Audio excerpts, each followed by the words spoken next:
the fate of the economy now rests in the hands of John Boehner. So their view among Senate Democrats and inside the White House behind me, we'll hear this from the president a few minutes from now, is that the Senate's already passed a so-called clean continuing resolution, no add-ons about the health care law or anything else, and they believe it's now time for John Boehner to do the same thing.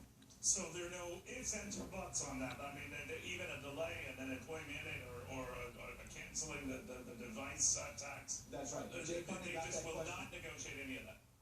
That's right. Jay Carney got that question today. Will you just accept ending the medical device tax? No. Will you accept a one-year delay, not defunding the health care law, but just delaying it, delaying a piece of it, the individual mandates? You said no, no, no. So the bottom line is the position inside the White House is, look, if Republicans are backing them into a corner on all of this, they don't think that's fair. They don't think that's a real compromise, and they're just not going to give in on it. So basically, we're still at square one. Amazing. Henry, thank you very much, my friend. Good to see you. Well, amid the fighting, Democrats are warning.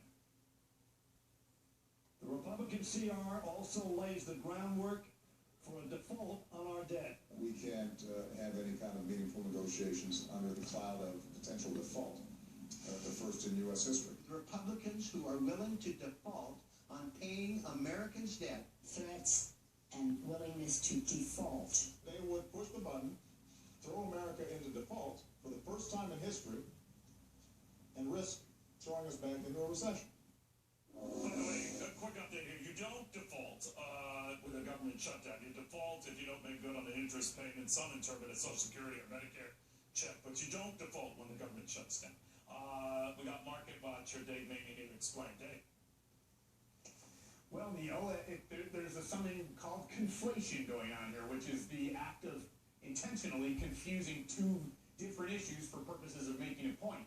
The point is that the Democrats want people to think that we've got a full faith and credit issue going on here in this government shutdown thing. In fact, the shutdown, which is not really a shutdown, only affects about a third of the roughly almost 3 million federal government employees in this country. So what you get is something that I call sort of the sequester writ large, meaning that you get lots of bureaucrats and regulators going home, but you get food safety and Social Security checks and military payments and everything you can think of. The women and children